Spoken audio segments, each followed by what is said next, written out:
Flooding and power outages continue to be major problems in the southeast as the remnants of Hurricane Irma continue to move north. More than 6 million people are without power in Florida, Georgia, South Carolina, Alabama, and Tennessee, and at least 13 deaths have now been reported in the United States. According to FEMA estimates, a quarter of all homes in the Florida Keys were destroyed and another 65% suffered major damage. Emergency workers spent most of the day going door to door to account for the 7,000 to 10,000 people who did not evacuate. Everyone has not been accounted for. Today, the White House announced President Trump will travel to Florida Thursday to survey the damage. It's possible the president might also visit the U.S. Virgin Islands within the next week. Hurricane survivors in the U.S. Virgin Islands described the devastation there as apocalyptic. FEMA officials toured the islands of St. Thomas and St. John today. FEMA Administrator Brock Long says officials will be on the islands for a long time. We are joined now from St. Croix in the U.S. Virgin Islands by Stacey Plaskett. She is the U.S. Virgin Islands delegate to the House of Representatives.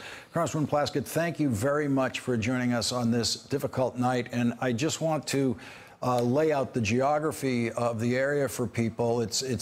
We're talking about three islands: St. Thomas, St. John, and you're in St. Croix that we see there on the map. But that's about 30 miles or 50 miles south of St. John. And St. Croix was not hurt badly by the hurricane. Is that correct? That's correct. Because Irma hit us from the northern part, and we had a direct hit of the hurricane while it was a Category 5. It went across St. John and touched the northern part of St. Thomas directly before it carried on to the rest of the Caribbean. So St. Croix, which sits 40 miles south of St. Thomas and St. John, did not get the same amount of hit from Hurricane Irma. And talk about the two islands that did get hurt. St. John was hit as the hurricane moved. It was hit first. That's the smaller of the two islands, a relatively small population, small commercial development there. St. Thomas is the big one. That's only a few miles away. That's where most of the U.S. Virgin Islands population is. Talk about the way both islands have been impacted. Sure. You know, I was able to be on the ground for several days on St. Thomas. Coast Guard were able to bring me in immediately after. And what you see on St. Thomas is major damage to not only homes and to individuals and families, but also to much of our major infrastructure. We've lost our hospital. The roof of the hospital came off. Windows were blown out, etc. Government houses. Our airport, the terminal, looks as if the grenades were put inside and they were blown up from the inside. Also, our air traffic control, schools, firehouses, etc. Complete loss. Also on St. John, which you're correct, has a small population, which took an enormous hit. Much of our resorts are now gone from there. Kinneil Bay, you know, we have Trunk Bay, where so many tourists come to St. John. But also the population there is even more isolated. You cannot get airports there.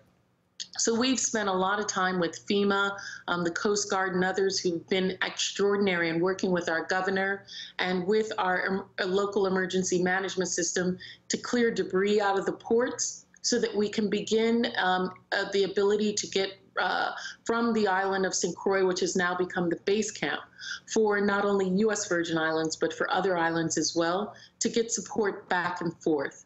While the government is working with FEMA, with Department of Defense, the Navy has brought in 3 ships, and we have Marines that are on the ground. There are also private businesses, ferries, guys with fast boats, men and women who are working to ensure that relief gets to people on the islands, food, water. You hear the phrase water, water everywhere, not a drop to drink. So of course, water is vital to us being on an island, as well as the support services. We're going to have to be thinking long-term about the power, which is going to take an extraordinary amount of time to get up. Our Water and Power Authority have been working nonstop. We found out today that we had another loss of life. One of the linemen trying to restore power for vital services lost his life to working on the line this evening. And so we're continuing to experience losses, but we're also working and trying to be the resilient people that we are. Congresswoman Plaskett, there's so much to talk about. I just want to cover one more point before you go. The devastation we're seeing includes everything, obviously includes schools and the entire school system of those two islands. And here we are at the beginning of a school year. What happens to kids in St. Thomas, kids in St. John with a school year coming? What can you offer? Well, you know, we faced this before during Hurricane Hugo in 1989, Hurricane Marilyn in 95. That's why many of our structures met code and were ready for Cat 4, but couldn't impact a Category 5 direct hit. But what we're doing is the governor made an announcement about families bringing their children over to St. Croix. And also, Lawrence, we have a huge Virgin Islands population that are in the United States in areas like Houston and Miami, New York, Atlanta, Washington, D.C., Maryland, Virginia area. And many individuals will be bringing their children up to the United States to do that. There are some schools which say, hold on, we're going to try and bring generation and bring power. St. Croix will open up their homes. We're all one family for those students as well. And we're going to try and work on that. But there's going to be needs.